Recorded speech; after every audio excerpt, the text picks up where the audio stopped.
Assalamualaikum warahmatullahi wabarakatuh. Saya dari kelompok 4 akan menjelaskan tentang definisi obligasi konvensional dan syariah.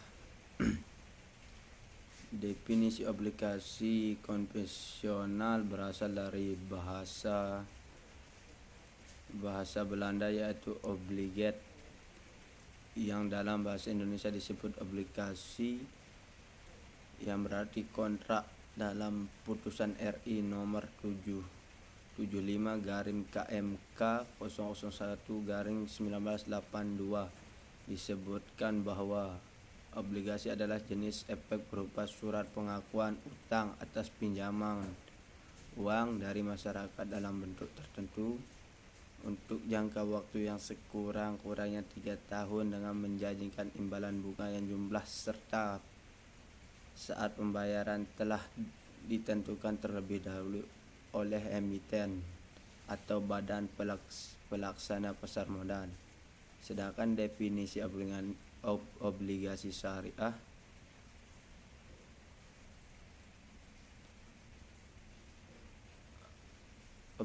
syariah adalah suatu surat berharga jangka panjang berdasarkan prinsip syariah yang dikeluarkan emiten kepada pemegang obligasi syariah, yang mewajibkan emiten untuk membayar pendapatan kepada pemegang obligasi syariah berupa bagi hasil, margin fee, serta membayar kembali dana obligasi pada saat jatuh tempo. Selanjutnya yaitu perbedaan obligasi konvensional dan obligasi syariah. Di antara lain berdasarkan kepemikiran return, mekanisme jual beli dan return. Obligasi konvensional atas unjuk atau obligasi yang pelunasannya dilakukan kepada pembawanya bond, dan siapa saja yang membawanya dapat mengaku dan sah menjadi pemilik. Sedangkan obligasi syariah atas nama atau nama pemiliknya tertera di sertifikat obligasi.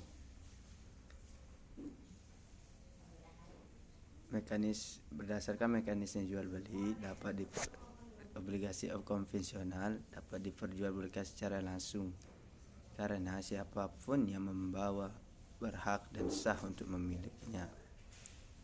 Sedangkan obligasi syariah menggunakan konsep hawalah atau pengalihan hutang piutang pada pihak lain dengan tanggungan bagi hasil. Baik, yang terakhir adalah kode obligasi.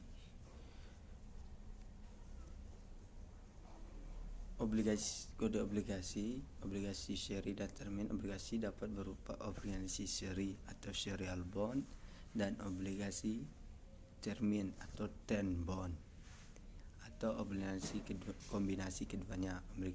Obligasi seri atau serial bond adalah suatu kelompok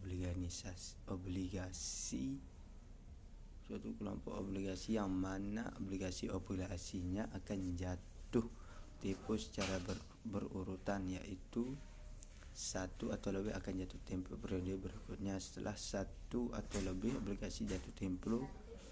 Obligasi termin atau term bond adalah obligasi yang waktu jatuh temponya bersamaan.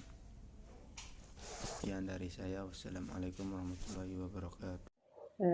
Bismillahirrahmanirrahim. Assalamualaikum warahmatullahi wabarakatuh. Baiklah, nama saya Tari Nurmayani, NIM 19050163, yang dimana saya akan menjelaskan tentang macam-macam obligasi dan pasar obligasi dan likuiditas obligasi. Yang pertama adalah macam-macam obligasi. Macam-macam obligasi dibagi menjadi 8 bagian. Yang pertama adalah intrinsic rate risk, yang dimana harga dari sebuah obligasi akan berubah pada arah yang berlawanan dari perubahan tingkat bunga. Jika tingkat suku bunga naik, maka harga obligasi akan turun. Begitu pula sebaliknya, jika suku bunga turun, maka harga obligasi akan naik. Jika seseorang investor harus menjual obligasi sebelum jatuh tempo, peningkatan tingkat suku bunga bermakna bahwa investor akan mengalami capital loss, atau misal investor menjual obligasi di bawah harga beli. Risiko jenis ini dikenal dengan interest rate risk,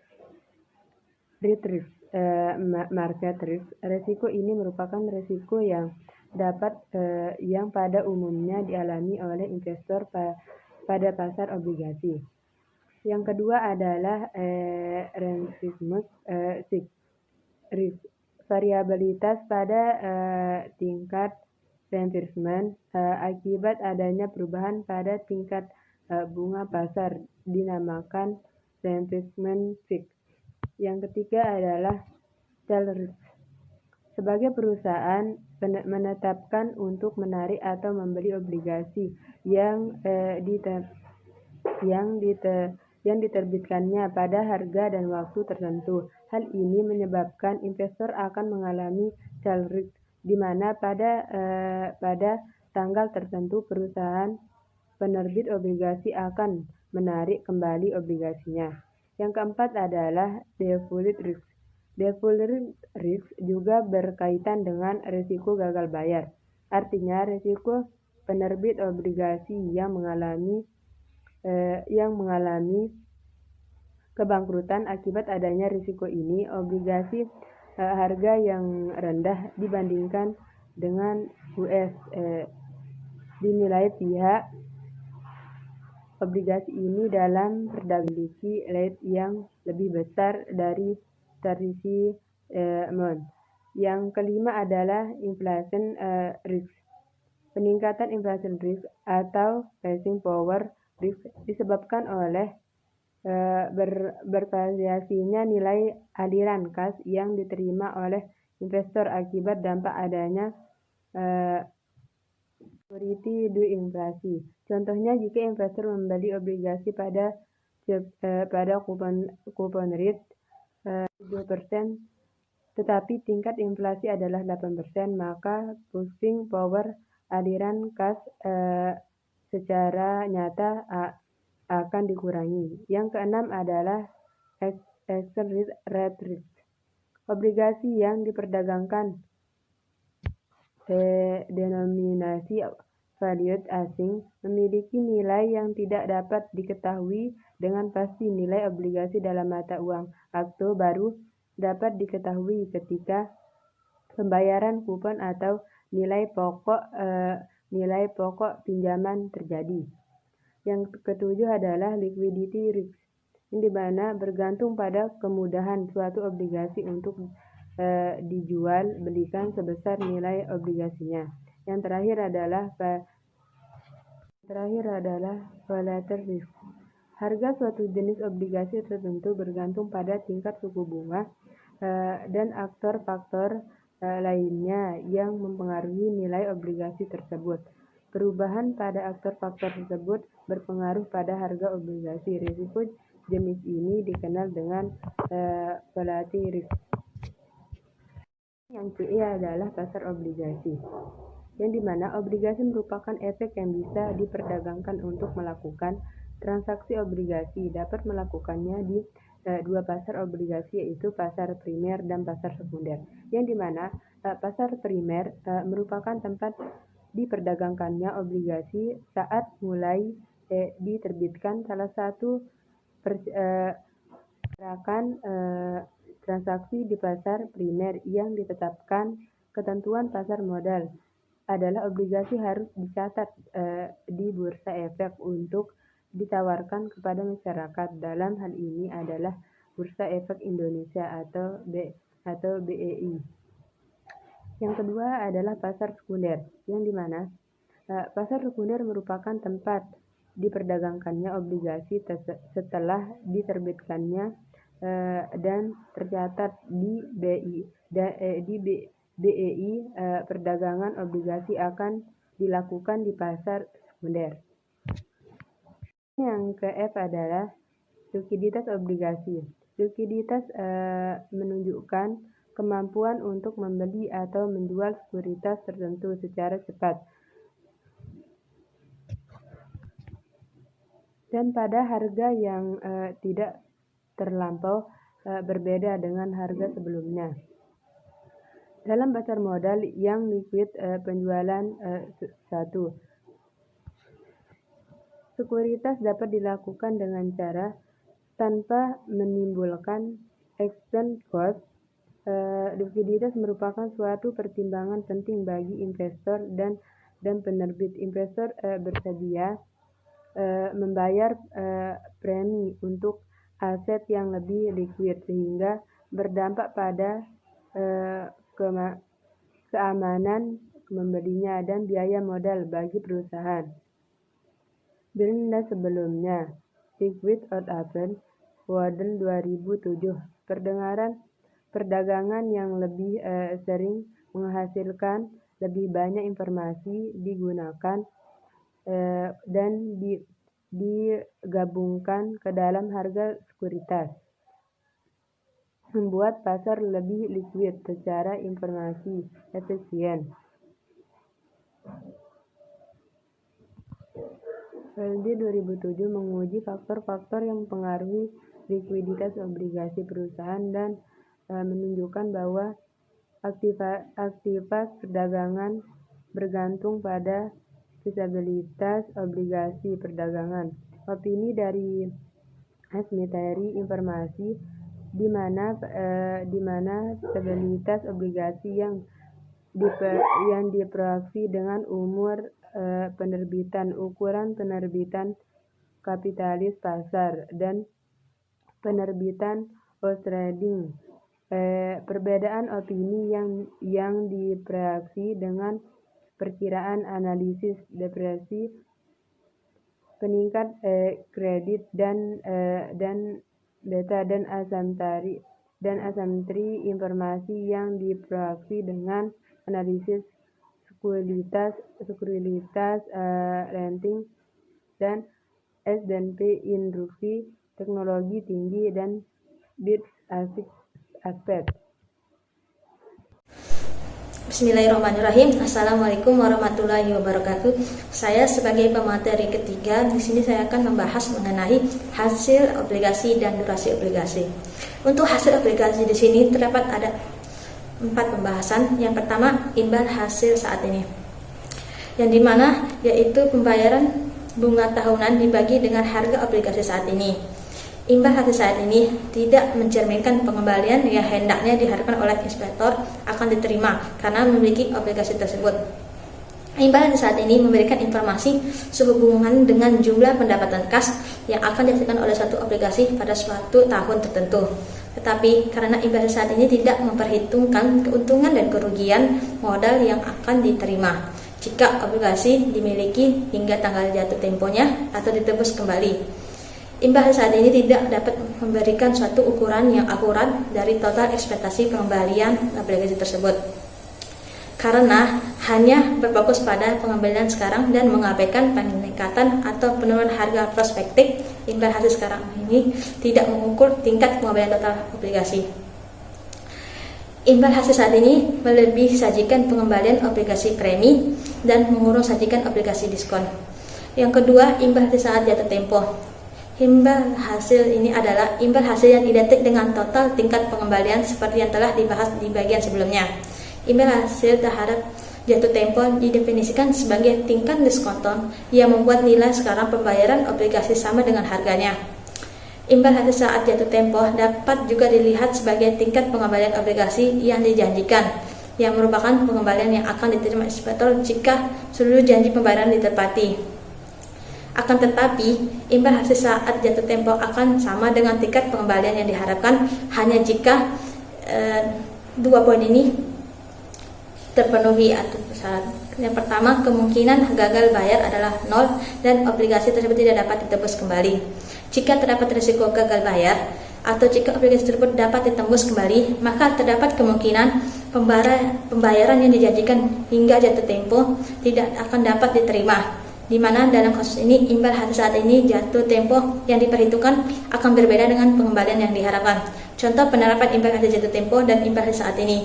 Jika Anda bisa membeli obligasi 3 tahun pada nilai muka, imbal hasil terhadap jatuh tempo adalah tingkat kupon 10%. Kita bisa mengecek hal ini dengan memperhatikan bahwa ketika mendiskonto arus pada 10%, nilai sekarang sama dengan nilai mukanya, yaitu $1.000. Rumusnya PF pada 10% sama dengan $100 per 1,10 ditambah $100 per 1,10 pangkat 2 plus $1.100 per 1,10 pangkat 3 sama dengan $1 juta. Tapi anggap harga obligasi tahun adalah $1.136,16. Dalam hal ini imbal hasil terhadap jatuh tempo hanya 5%. Pada tingkat diskonto, nilai sekarang obligasi sama dengan harga pasar aktualnya, yaitu $1.136,16. Jika dirumuskan $100 per 1,05 ditambah $100 per 1,05 pangkat 2 plus $1.100 per 1,05 pangkat 3 sama dengan $1 juta. Yang ketiga yaitu imbal hasil saat penembusan. Jika tingkat suku bunga saat ini berada jauh di bawah suku bunga kupon obligasi yang beredar, maka obligasi yang dapat ditebus kembali kemungkinan besar akan ditebus oleh perusahaan, dan para inspektor akan menginvestimasikan tingkat pengembalian yang diharapkan sebagai imbal hasil saat penembusan atau yield to call daripada imbal hasil saat jatuh tempo, atau biasa disebut juga tingkat pengembalian yang diperoleh suatu obligasi jika ditebus dalam tanggal jatuh temponya. Untuk menghitung YTC dapat digunakan persamaan untuk tingkat bunga pasar obligasi berikut ini. Harga obligasi sama dengan N jumlah tahun sampai perusahaan dapat menebus kembali obligasi, sigma T sama dengan 1, INT per 1 plus nilai bunga pasar obligasi plus harga penembusan per 1 plus nilai bunga pasar obligasi pangkat N atau jumlah tahun sampai perusahaan dapat menebus kembali obligasi. Yang keempat yaitu obligasi dengan kupon setengah tahun. Untuk mengevaluasi obligasi setengah tahun, kita harus memverifikasi mode valuasi menjadi berikut. 1. Membagi 2 pembayaran kupon bunga tahunan untuk menentukan nilai dolar dari bunga yang dibayarkan setiap 6 bulan. 2. Mengalihkan jumlah tahun hingga tanggal jatuh tempo N dengan 2 untuk menentukan jumlah periode setengah tahunan. Yang 3. Membagi 2 tingkat bunga nominal atau tercatat nilai tingkat. Yang ketiga, membagi 2 tingkat bunga nominal tercatat tingkat bunga pasar obligasi untuk menentukan tingkat bunga periodik atau setengah tahunan. Dengan melakukan perubahan-perubahan di atas, kita akan mendapatkan persamaan berikut untuk menghitung nilai suatu obligasi pembayaran bunga setengah tahunan, yang dimana FB sama dengan 2N, sigma T sama dengan 1, INT per 2 per 1 plus tingkat bunga pasar obligasi per 2 pangkat T plus M per 1 plus tingkat bunga pasar obligasi per 2 pangkat 2N. Dari terakhir yaitu durasi obligasi. Durasi pinjaman obligasi hendaknya didasarkan pada pertimbangan-pertimbangan sebagai berikut. Yang pertama, durasi waktu pinjaman kredit hanya disesuaikan dengan jangka waktu penggunaannya di dalam perusahaan. Yang kedua, jumlah angsuran harus disesuaikan dengan jumlah penyusutan dari aktiva tetap yang akan dibiayai dengan kredit obligasi tersebut. Oleh kembali investasinya dari nilai kupon dan prinsipal yang diperoleh dari obligasi. Pembayaran kembali pinjaman obligasi dapat dilakukan dengan cara yang pertama, Sinking Fund System. Pembayaran kembali pinjaman obligasi dapat dilakukan dengan secara sekaligus pada hari jatuhnya. Apabila sistem sekaligus yang digunakan, maka sistem ini disebut Sky Fund System. Yang kedua, amortization system. Pembayaran kembali pinjaman obligasi dapat dilakukan secara berangsur-angsur. Sistem ini disebut amortization system. Sedangkan pelunasan atau pembayaran kembali pinjaman obligasi dapat diambil dari yang pertama, penyusunan aktiva tetap yang dibiayai dengan pinjaman obligasi tersebut, dan kedua yaitu keuntungan. Mungkin hanya itu yang saya sampaikan, kurang lebihnya mohon maaf. Assalamualaikum warahmatullahi wabarakatuh. Assalamualaikum warahmatullahi wabarakatuh. Di sini saya sebagai pemateri terakhir akan menjelaskan mengenai resiko obligasi. Yang pertama yaitu resiko likuiditas. Risiko ini melekat pada semua obligasi, obligasi pemerintah dan obligasi koperasi.